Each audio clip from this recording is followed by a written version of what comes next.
번째 강아지가 갈 때는 이렇게 좀 삶이 무너지는 줄 알았어요, 조금. 전 어차피 또 살아가야 되잖아요. 전 어차피 또 카페에 나와서 또 강아지를 돌보는 일을 해야 되잖아요. 내 강아지를 좋아해서 많이 하고 싶어 하시거든요, 이 일을. 근데 내가 내 강아지를 정말 좋아하고 정말 아끼시는 분들이 있어요, 보면, 일하다 보면. 근데 그분 절대 하시면 안 돼요. 인생이 망가져요, 진짜. 그런 걸 배운 것 같아요. 안녕?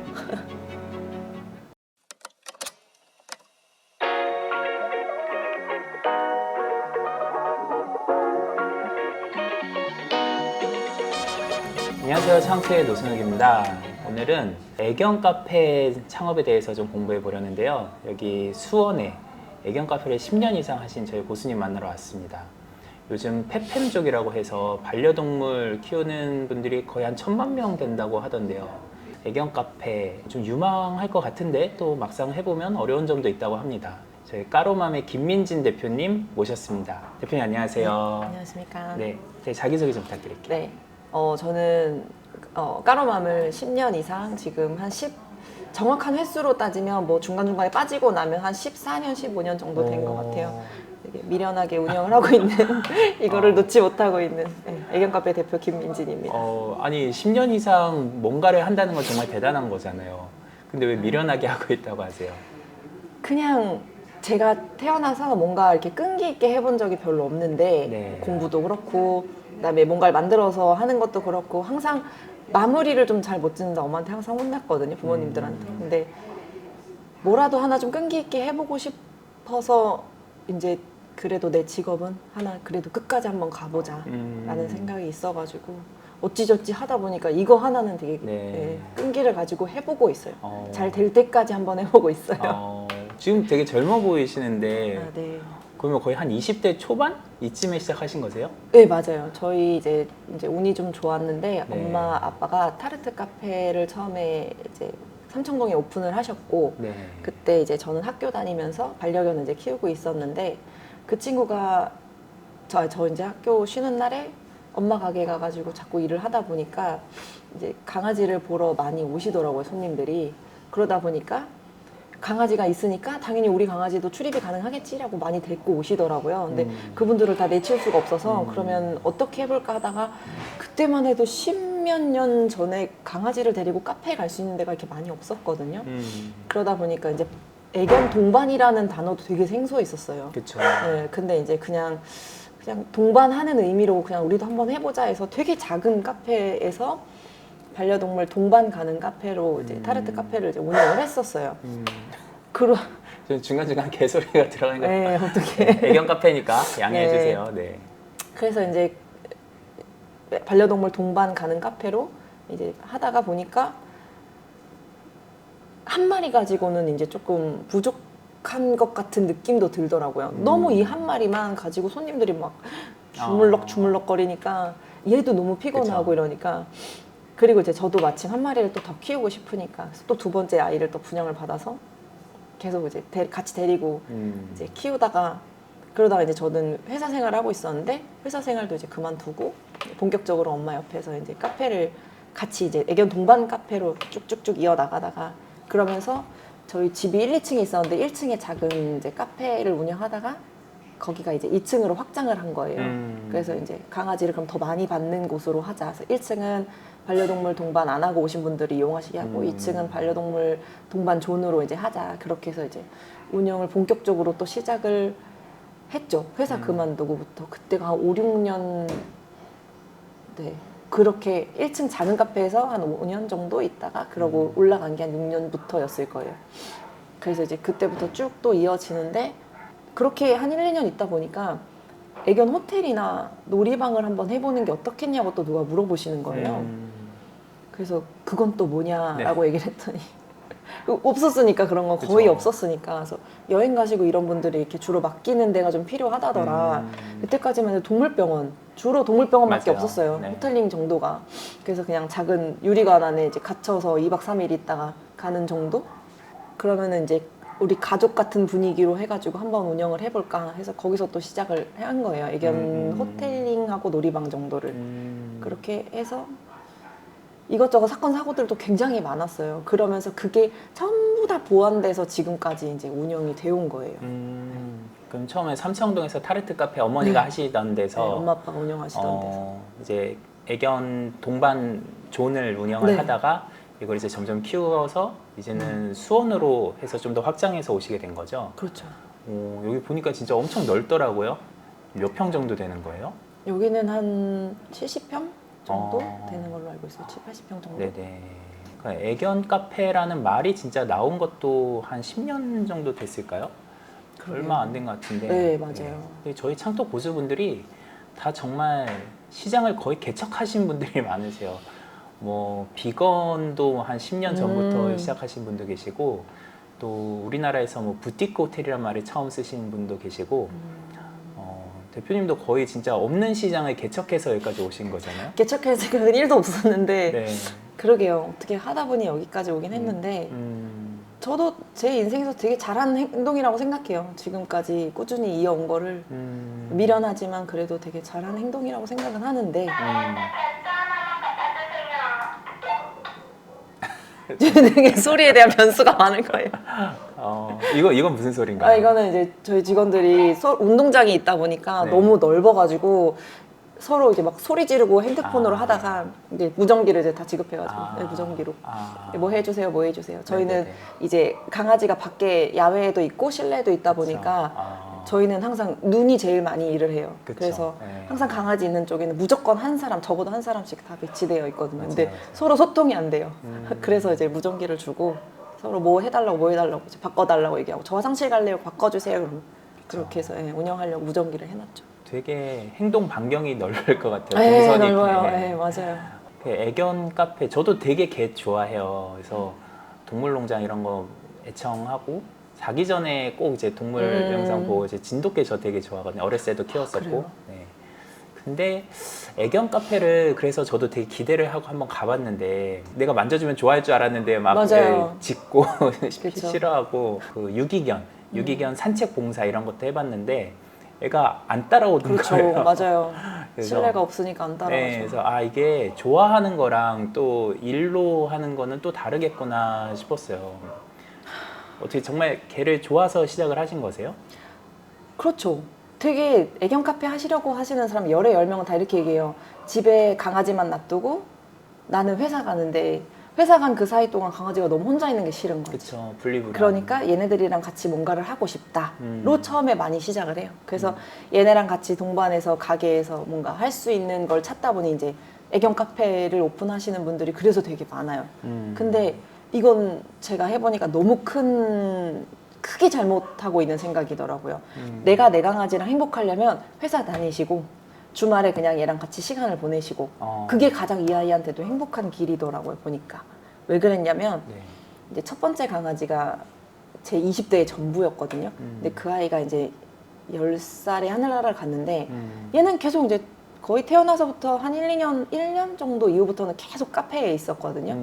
근데 하늘나라 갈 때는 그렇게 미안한 거예요. 너무 미안한 거예요. 그래서 왜 이렇게 미안하지라는 생각을 했더니 얘를 제일 많이 혼낸 거예요.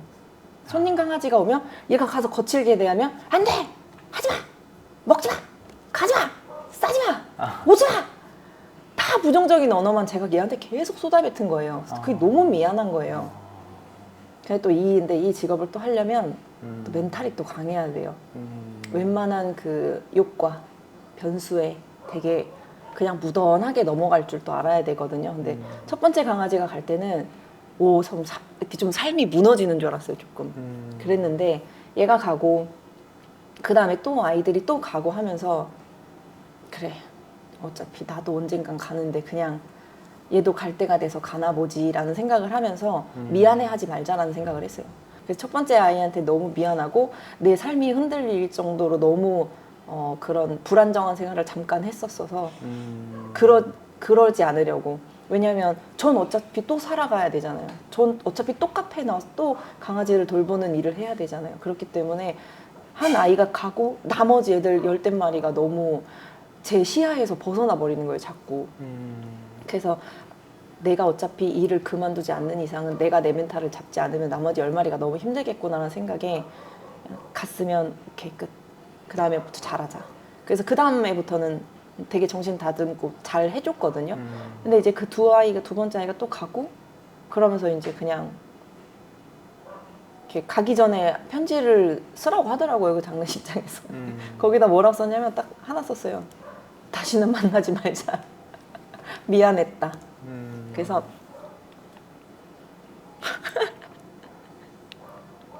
아이고.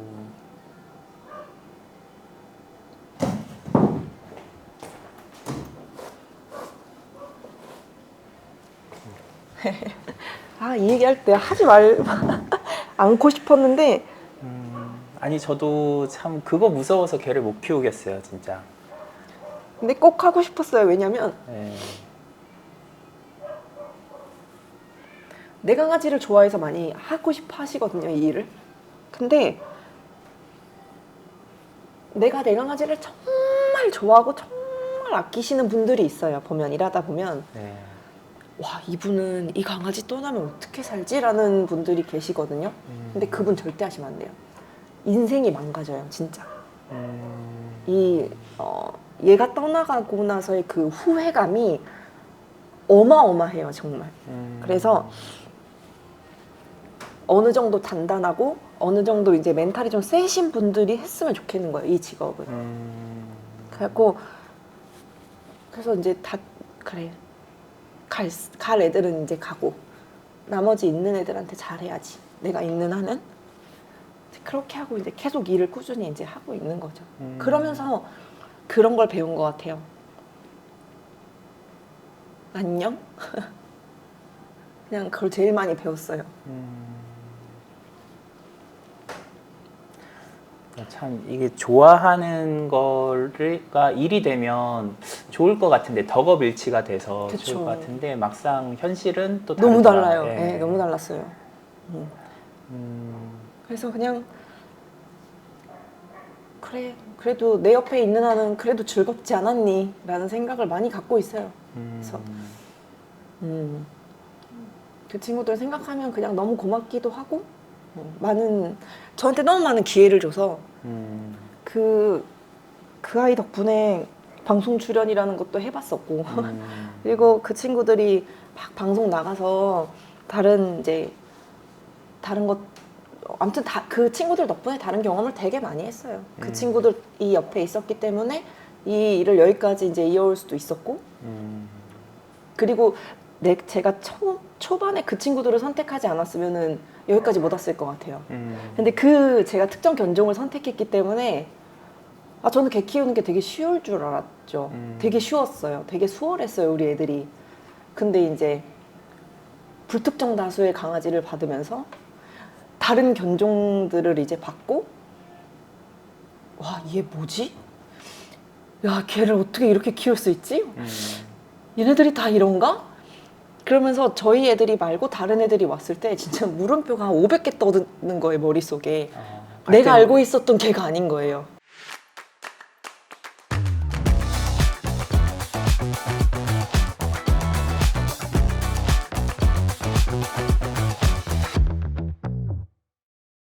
그러니까 같은 개라도 견종마다 또 천차만별인 거죠. 네.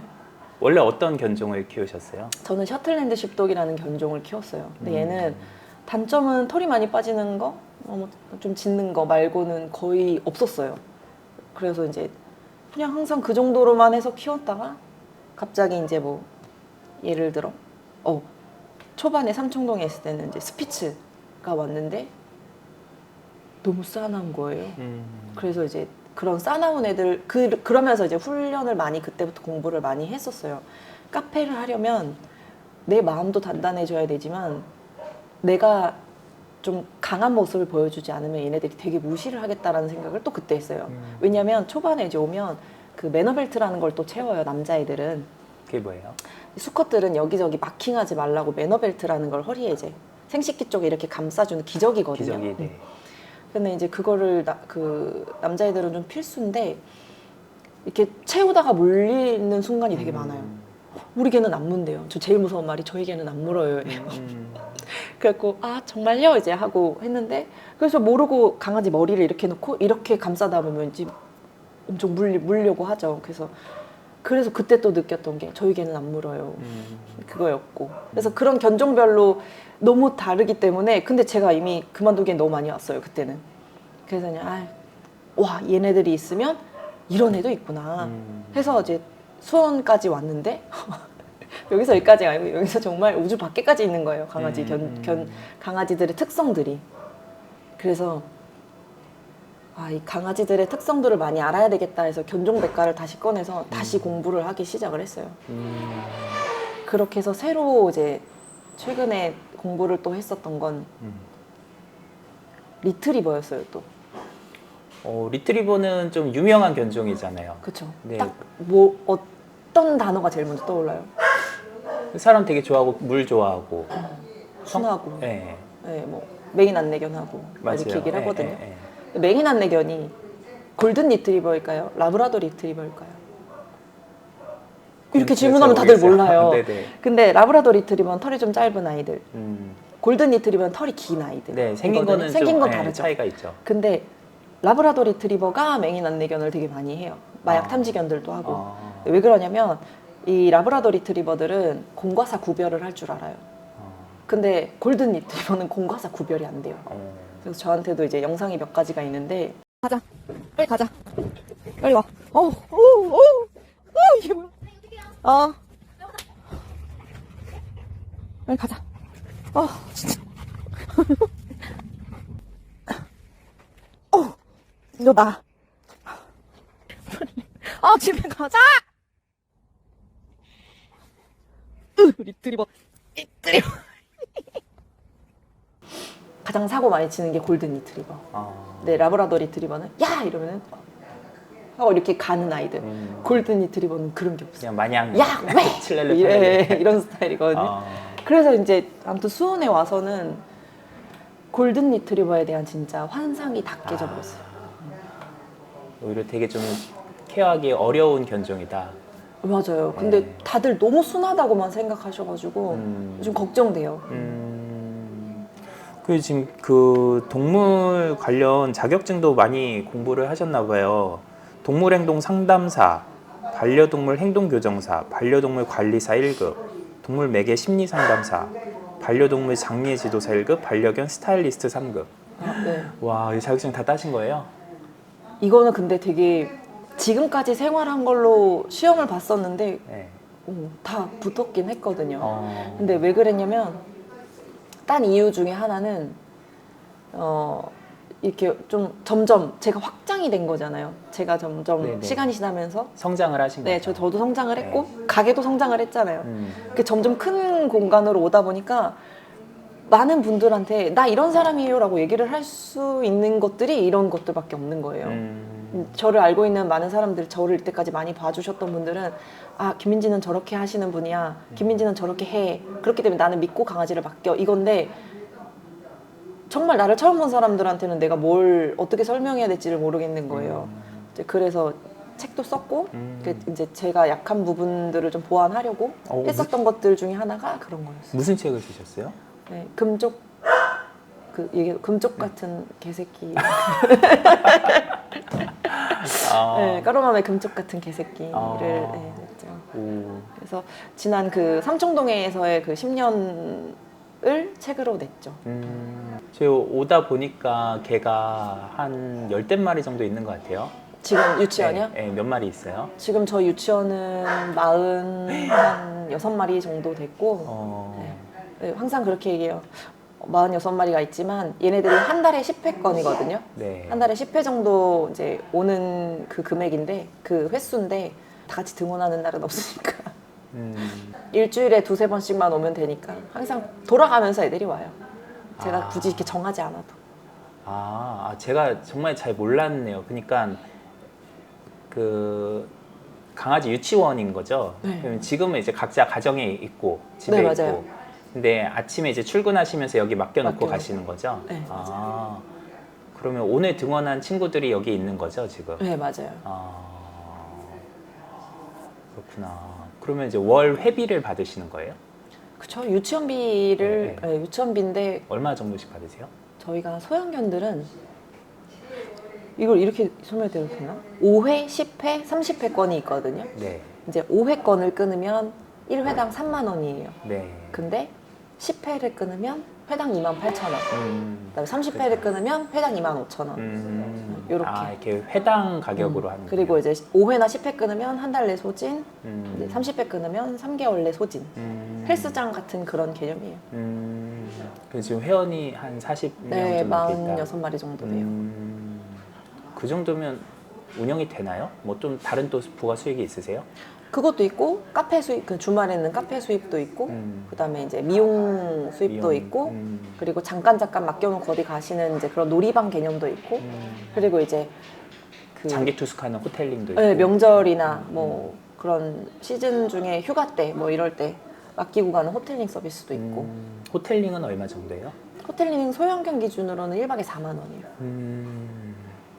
그러면 열흘이면 한 40만 원 되는 거예요? 그렇게 되겠죠. 근데 보통은 한 7일 넘어가면 조금 할인도 DC가 되죠. 해드리고 그래요. 부담스러운 가격은 저도 크게 받고 싶지는 않아서. 그러면 직원은 몇 명 정도 되세요? 저희가 4명 있어요. 직원이 좀 많이 필요한가요? 그게 법적으로 20마리를 관리하는 관리자는 20마리당 1명이에요. 네. 법적으로 유치원 그 기준으로. 아, 그것도 법이 있어요? 네, 법이 있어요. 동물 이제 관련법에 20마리가 있으면 관리자 1명이 있어야 된다라고 법적으로 제시가 돼 있고. 근데 그 20마리 기준이 등원한 네, 기준이에요? 맞아요. 네. 회원 기준이 아니고? 네, 등원 기준. 현재 실제 있는 강아지 마리수 그렇게. 근데 다 한 번에 등원할 수도 있으니까. 그렇죠. 항상 있어야 그러면 돼요. 아까 46마리면 한 3명은 있어야 되겠네요. 그렇죠. 그래서 이제 미리미리 다 준비를 시켜 놓는 거죠. 네네. 혹시 오늘 몇 마리가 또 등원할지 모르니까. 근데 등원을 근데 뭐 어떤 날은 막 되게 5마리, 10마리만 할 수도 있는 거 아니에요? 그렇죠. 비 오는 날은 조금 저희가 야외 쪽이 좀 세다 보니까 확실히 비 오는 날은 조금 등원율이 좀 낮고. 되게 좀 약간 들쭉날쭉하겠네요. 그렇죠. 등원율이. 그렇죠. 그래도 인력은 또 채용을 늘은 해야 있어야 되고. 되니까. 아, 그게 좀 어렵겠네요. 네. 그리고 이것도 되게 시즌 타요. 그래서 완전 한여름에 또 많이 오고요. 한겨울에 또 많이 등록하고. 그런 등록하는 시즌이 조금 있는 것 같아요. 여름에는 더운데 집에 에어컨 틀어놓고 가기가 좀 그러니까 유치원 맡겨놓고 퇴근하시면서 애들 데려가시고 겨울엔 너무 추우니까 산책하기 너무 어려우니까 맡겨놓고 가시고. 개들 중에 좀 분리불안이 있는 친구들도 있지 않아요? 있죠. 심한 애들 많죠. 그런 친구도 어떻게 케어를 해주세요? 그런 애들은 분리불안 같은 경우는 걔를 즐겁게 해주는 수밖에 없어요. 그 아이를. 그래서 그 아이가 즐거워하는 게 뭔지를 먼저 찾아야 돼요. 그 아이가 즐거워하는 게 개인지, 사람인지, 간식인지, 놀이인지, 산책인지 이 정도를 구분을 해주고 이 아이가 좋아하는 걸 먼저 시도를 해줘야 돼요. 그래서 이 아이가 먼저 까로맘의 마음의 문을 열어야 뭘 해도 먹히거든요. 근데 얘가 완전 확 닫아버리고 온통 자기 세상에 엄마밖에 없는 애들은 뭘 해도 어려워요. 그래서 엄마를 살짝 깨줘야 돼요. 그래서 이것도 있어, 저것도 있어, 이것도 있어, 뭐 해줄까? 진짜 사람 영유아반이랑 똑같은 것 같아요.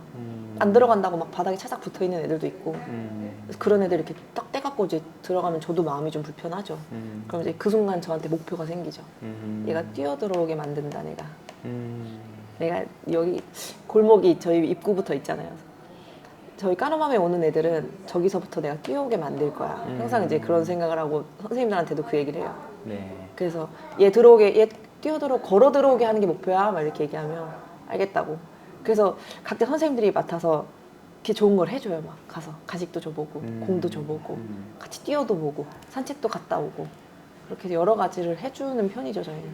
그러니까 사람이 저희는 많이 좀 필요한 거고 그래서 다른 손님들이 놀러 왔을 때 제일 놀래요. 우리 선생님들 되게 많다 막 이런 얘기를 많이 하세요. 그러니까 그 개가 이제 자주 등원을 하다 보면 이제 제2의 집으로 알 수도 있는 거죠. 그렇죠. 네, 그러면 이제 좀 수월해지고 맞아요. 네. 네, 서로 좋고. 그리고 근데 제일 중요한 게 엄마랑 왔을 때 저희가 엄마하고 웃으면서 장난을 자주 쳐야 돼요. 그래야 애가 이렇게 엄마를 보고 아 엄마 친구 집에 그쵸. 놀러 왔구나가 되는 거예요. 그게 제일 먼저예요. 분리불안 있는 친구들은. 그래서 지금 유치원 보내시는 엄마들 중에 그래도 이 유치원은 얘가 뛰어들어가서 너무 좋아요 막 이렇게 얘기하시는 분들이 제일 많고 그게 제일 뿌듯하죠. 근데 끝까지 적응 못하는 개도 있을까요? 있어요. 있어요. 그건 좀 왜냐면 어떡해요? 끝까지 적응 못하는 친구들은 엄마가 저희를 안 믿어서예요. 엄마가 좀 불편해하시고 엄마가 좀 못 믿으시는 분들은 조금 빨리 데려가시기도 하시고 그렇게 되면 저희랑 친해질 시간이 완전 없는 상태에서 얘는 이제 집에 가버리죠. 그런데 되게 웃긴 건 정말 엄마가 저희를 안 믿으시면 걔들도 안 믿어요. 그럴 것 같아요. 네. 걔들은 계속 그 주인 눈치 보잖아요. 맞아요. 네. 네. 이렇게 보고 무슨 생각하나? 엄마 친구 집에 왔나? 엄마가 기분이 좋은가 나쁜가? 이런 거 보는데 그래서 예, 그런 분들은 강아지가 정말 끝까지 안 변하더라고요. 그럼 애견 카페를 창업을 하려면 어떤 준비가 필요해요? 뭐 자격증 같은 거 있어야 돼요? 제가 그걸 곰곰이 한번 생각해 봤는데 네. 자격증도 아니고 하다못해 자격증은 돈도 아니고 없어도 창업은 할 수가 있어요. 할 수 있는데 다 아니고 체력. 제가 봤을 땐 무조건 체력, 건강, 무조건. 진짜 가만히 앉아 있을 틈이 없을 것 같아요. 맞아요. 계속 움직여야 되거든요. 하루에 2만 보? 되게 무서워요. 그냥 넘어가요. 맡겨주신 강아지가 혼자만 있다가 가면 좀 속상하잖아요. 그러니까 네. 그 아이를 계속 따라다니면서 뭔가를 해줘야 될 거 아니에요. 그렇죠. 그러다 보면은 2만 보는 우습죠. 그냥 톡톡 넘어가 버리고. 그리고 뭐 지금 이제 약간 야외랑 같이 있다 보니까 며칠 전에 어제도 이제 나무 자르다 떨어져 다쳤는데 나무도 잘라줘야 되고요. 손님들 쪽으로 이렇게 나무가 또 기울어요. 그래서 이렇게 쳐다보니까 나무 위에 벌레들도 있더라고요. 그것도 작업도 다 해줘야 되고 왔다 갔다 하면서 벌레 많이 꼬이는 것들 다 치워놔야 되고 낙엽 모이면 거기 벌레 생기 그것도 치워야 되고.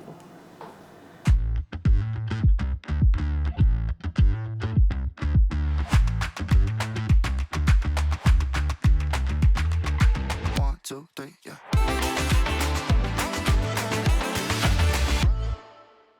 아 근데 애견 카페는 네. 제가 이제 도심에 있는 것만 가봐서 그런지 원래 이제 뭐 2층에 있다든지 더 바빠요. 그런 데는 더 바빠요. 왜냐하면 냄새가 갇혀서 안 나가잖아요. 그러면 계속 환기시켜줘야 되고요. 계속 곳곳에 오줌 쌌는지 확인해야 되고요. 여기저기서 이만한 오줌 하나만으로도 냄새가 되게 많이 나거든요. 네. 그거 확인해야 되지. 케이지 닦아줘야 되지. 애들 빗어줘야 되지. 발톱 손질해. 실내도 되게 바빠요. 그렇죠. 청결 관리가 좀 네. 어렵겠네요. 야외도 진짜 바쁘지만 실내도 엄청 바빠요. 똑같아요. 공간은 몇 평 정도 돼야 돼요? 도심 안에서 한다 그러면? 그것도 다른 건데 내가 소형견 5마리를 그냥 유치원 맥시멈으로 잡고 운영을 하겠다라고 했을 때는 뭐 한 20평도 충분하겠죠? 근데 사실 하다 보면 이 5마리로 안 끝나거든요. 훨씬 더 늘어나거든요. 공간은 좁으면 좁을수록 애들은 점점 자기 구역이 또 생겨버려요. 서로 이렇게 몸이 부딪히면 싸우는 경우도 또 있더라고요. 그래서 그런 걸 이렇게 집에 가면 항상 그럴 땐 좀 CCTV를 돌려보는 편이거든요. 얘네들이 언제부터 이랬을까? 아니면 뭐 들어오자마자 그랬을까? 이렇게 CCTV를 쭉 돌려보면 계속 몸을 부딪히는 거예요. 계속. 자기는 이만큼씩 돌아다니고 싶은데 이렇게 돌아다니고 얘는 또 이만큼씩 돌아다니니까 겹치는 부분이 또 있는 거예요. 그때 부딪히다 보니까 나중에 서로 열받아서 싸우더라고요. 그게. 그래서 그때 또 알았어요. 이게 가게가 좁구나. 그래서 좁으면 내가 이 가게 평수에 맞게 내가 공간을 설정을 해주고 이만큼 이상을 받으면 내가 안 되는구나라는 거를 그때 또 느꼈거든요. 그렇죠. 그러면서 더 이사를 갔을 땐 조금 크고 넓은 데로 가야 되겠다라는 생각을 했었었죠. 그러니까 동물들이 그 영역이 있잖아요. 네. 근데 이제 그러니까 뭐 호랑이 같은 경우는 뭐 산 하나가 자기 영역이라고 들은 것 같아요. 맞아요. 예, 그 뭐 이제 늑대는 뭐 몇백 미터. 뭐 그것도 너무 마냥 넓으면 자기 구역만 더 넓어지는 수밖에 없어요. 그렇기 때문에 근데 넓든 좁든 거기 한 사람만 있으면 돼요. 강아지를 잘 지도할 수 있는 한 사람만 있으면 돼요. 그 지도자가 이제 우두머리가 거기에 서 있으면 자기 구역은 이제 우두머리 앞으로만 이렇게 조금씩 이렇게 자기네들끼리 만들어요. 근데 거기서 관리자가 없잖아요. 그럼 자기네들끼리 구역을 정해버리고 넘어오면 싸우죠. 그래서 거기서 있을 관리자가 제일 중요하긴 해요. 관리자는 사람이잖아요. 사람, 네. 예, 사람이 우두머리인 거예요? 네, 사람이 우두머리인 거죠. 그 개들도 서열이 있잖아요. 그거랑 똑같아요. 그걸 되게 많이들 물어보시는데 네. 엄마 아빠 있을 때 자식들이 못 싸우죠. 엄마 아빠 눈치 보느라 못 싸우죠. 근데 엄마 아빠 자리를 비웠어. 싸우죠. 똑같은 거예요. 우두머리가 있을 때 엄마 아빠가 있을 때는 밑에 애들끼리 서열이란 건 있으면 안 돼요. 그래서 뭐 가끔 뭐 서열이 안 잡혀서 그래 뭐 서로 막 옛날 어른들이 그 얘기 하셨던 것 같아요. 저희 집 개들이 자꾸 싸요. 서열이 안 잡혀서 그래. 둘이 싸우라 그래. 싸우라고 놔둬. 막 이러시는 분들이 되게 있었어요. 그러면 이제 누구 하나 서열이 잡히면 안 싸울 거다. 어휴, 아니에요. 걔들은 죽을 때까지 싸워요. 얘가 해서 졌어. 그럼 얘는 또 이를 갈겠죠? 그럼 이제 얘가 좀 약해졌을 때 또 싸워. 그죠, 그럼 그죠. 얘가 또 졌어. 네. 그럼 얘가 또 이를 갈겠죠? 그거예요. 그렇기 때문에 내 밑으로는 서열이 존재하면 안 돼요. 그래서 이렇게 멀리서 보고 서로 애들끼리 약간 이빨을 셀럭셀럭 거린다 이러면은 이제 무조건 둘 다 같이 혼나요. 그래서 제가 거기서 확 껴들면서 이제 우두머리로서 제압을 해주면 걔네들끼리 그런 게 없어져요 또. 그러니까 걔를 이뻐만 해서도 안 되겠네요. 맞아요. 네, 혼낼 맞아요. 땐 또 혼내고, 근데 공평하게 혼내야 된다. 맞아. 제압은 이제 같이 누구 하나만 예뻐하면 안 되고 심지어 싸웠어. 그래서 얘가 지금 다쳤는지 확인을 해야 되는데 그것도 재빠르게 가서 확인을 하면 안 돼요. 왜요? 그거면은 제가 얘만 예뻐한 게 되잖아요. 얘들이 뭐 얘가 뭐 싸워서 다쳤는지 뭐 다쳐갖고 내가 보호자한테 얘기를 해야 되는지 말아야 되는지 이거를 뭐 알 게 뭐야 얘네들은.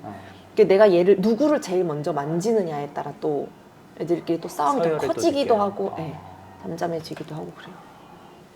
그래서 관리자도 중요해요. 근데 어떤 개들은 이제 관리자 사람을 또 이기려고 하는 자기가 또 이제 사람하고 막 서열 다툼하는 이런 개들도 있지 않아요? 막 끝까지 굽히지 않고. 있죠. 네. 이렇게 뒤돌아봤을 때 이제 팍 쳐버리고 넘어뜨리고 있죠. 그런 근데- 개들은 어떻게 제압을 해요? 제 강아지가 그랬거든요.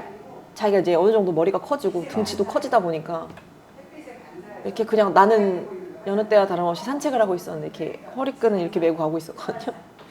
얘가 뛰어가니까 진짜 허리가 쪼개질 것 같더라고요. 여기가 탁 당겨지니까. 그래서 이제 얘가 어느 정도 자라면서 나랑 한 번씩 이런 기선 제압을 하는구나라는 생각에 저는 제 강아지는 그러지 않을 거라 생각했거든요. 제 강아지가 대형견인데 얘를 키우면서 얘가 나를 한 번도 이렇게 올라가려고 안 하겠지. 감히 얘가 나를? 막 이런 생각은 안 해봤는데 하긴 하더라고요. 얘도 겐지라. 그래서 전 제 강아지니까 레슬링처럼 이불 깔아놓고 뒤집어서 제가 얘보다 더 힘이 세다는 걸 알려줬거든요. 그 뒤로는 한 번도 없었어요. 저를 뭐 땡기고 간다든지 막 이런 거 없었고 그 대신에 항상 주의해야 되는 거는 내가 얘 밑으로 시선이 바닥으로 내려가면 안 돼요. 얘 자꾸 대형견들 밑으로 시선이 바닥으로 내려갈수록 그러니까 강아지들한테 눈높이가 제일 중요한 것 같아요. 작은 애들일수록 좀 많이 안 칼지게 짖죠. 걔네들은 보통 다 어디에 있어요? 엄마들이 이러고 안고 있거든요. 네. 근데 대형견들은 다 어디냐면 밑에 안아줄 있죠. 수 없어요. 그냥 네, 네, 바닥에서 그냥 자기 눈높이에서 이렇게 쳐다봐요. 네. 그런 눈높이의 차이가 굉장히 커요. 위에서 내려다봐야죠. 네, 네. 작은 애들이 자꾸 내려다 보니까 자기가 되게 더 세진 거예요. 그래서 더 안 칼지게 많이 짖는 거예요. 그래서 그런 애들 바닥에 내려놔봐요. 칙소리도 더 가만히 있는 애들이 더 많거든요. 그런 차이예요. 그래서 이제 오히려 저희 애들은 제 침대도 못 올라오고 제 무조건 발 아래. 항상 시선 발 아래. 무조건 혼낼 때도 발 아래서 안 돼. 뭐 안 돼. 뭐 이런 적이 없거든요. 근데 아마 얘를 막 안아주고 그렇게 키웠으면 똑같이 싸나워졌을 거예요. 네. 너무 예뻐만 해줬으면. 그러니까 걔를 시선도 중요하고 어디서 내려다보는지 올려다보는지 그리고 이렇게 싸웠을 때 누구를 먼저 이렇게 만져주는지 뭐 만져주는지. 이런 것들도 다 네. 걔한테 영향을 줄 수가 있는 거네요. 네, 그렇더라고요, 보니까. 그리고 이제 애견 카페 손님들도 상대하는 것도 어려울 것 같아요. 그러니까 견주분들. 어렵죠. 네. 우리 애는 안 물어요. 네, 막 이런 네, 우리 분들부터 애는 막 해서. 물지도 않아요. 짖지도 않아요. 네, 다 또 짖고 물고. 뭐 또 이제 뭐 애를 맡겨놨는데 나중에 와서 보니까 뭐 애가 뭐 어디가 뭐 다쳤다든지 맞아요. 상처가 생겼다든지 많죠. 증거를 대기도 어렵고. 근데 처음에는 그런 손님들이 너무너무 어려웠었어요. 그래서 한 번은 나도 한번 이겨 먹어봐야 되겠다. 너무 막 나한테 우기니까 좀 한번 이겨 먹어봐야 되겠다 했는데 그것은 너무 잘못된 생각이었어요. 손님한테 어떻게 감히 이겨내. 그래도 저한테는 아직까지도 손님은 좀 왕이다? 좀 옛날식이긴 하지만 아직은 좀 그런 게 있어서 이겨먹으려고 하지 말고 그냥 내 가족으로 만들자라는 게 생겼어요. 어느 순간. 그래서 내가 만약에 강아지를 맡기는 입장이라면 그래서 좀 많이 돌이켜 봤었어요. 그래서 내가 지금 내 강아지를 만약에 맡겼어. 근데 내가 오늘 아침까지만 해도 없었던 게 와서 생겼어. 그래, 아니 나는 유치원밖에 안 보냈는데 궁금할 거 아니에요. 그럼 물어볼 수도 있지. 이제 그런 개념을 하고 일단 생각을 하고. 그리고 사실 제가 그 매의 눈으로 애들을 다 지켜본다고 하지만 정말 잠깐 제 뒤에서 무슨 일이 일어날지도 모르는 거예요. 그렇게 되면 그건 내 책임인 거잖아요. 그래서 그냥 무조건 다 잘못했다 그랬어요. 죄송하다 그랬어요. 무조건. 왜냐면 그 말밖에 할 수 있는 게 없어요. 왜냐면 나한테 날 믿고 맡겼는데 작은 상처가 나서 갔어. 너무 미안하잖아요. 그래서 그렇게 봤을 때 나는 내가 만약에 그렇게 맡겼는데 이렇게 물어봤을 때 돌아오는 대답이 여기 유치원에서 아무렇지도 않았는데? 라는 말과 죄송해요. 제가 못 봤나 봐요. 너무 죄송해요. 어떻게 많이 다쳤어요? 라는 말. 그 두 가지를 생각해 봤을 때 저는 후자가 더 그래 놀다 보면 그럴 수 있지 라고 바로 그냥 넘어갈 수 있을 것 같은 느낌이 드는 거예요. 그래서 항상 손님 입장에서 보고 한번 내가 무슨 말을 들었을 때 그래도 마음이 좀 녹을까라는 생각을 하고 그렇게 했을 때 좀 그렇게 나갔던 것 같아요. 근데 견주 입장에서는 이제 우리 개가 좋아하는 그 애견 카페 유치원이라면 옮기기도 어려울 것 같아요. 또 새로 적응해야 되고. 맞아요. 특별히 그 카페가 없어지지 않는 이상은 네. 잘 옮기지는 않은 것 같아요. 왜냐면 뭐 친구들이 다 거기 있으니까. 놀던 친구들, 이렇게 익숙한 장소 막 그러다 제2의 보니까. 집이니까 네. 멀리 이사 가지 않는 한. 네, 멀리 이사 가지 않는 한은 그런 것 같아요. 그리고 진짜 그런 점이 어떻게 보면 좀 유리할 수도 있겠네요. 단골을 만들기가.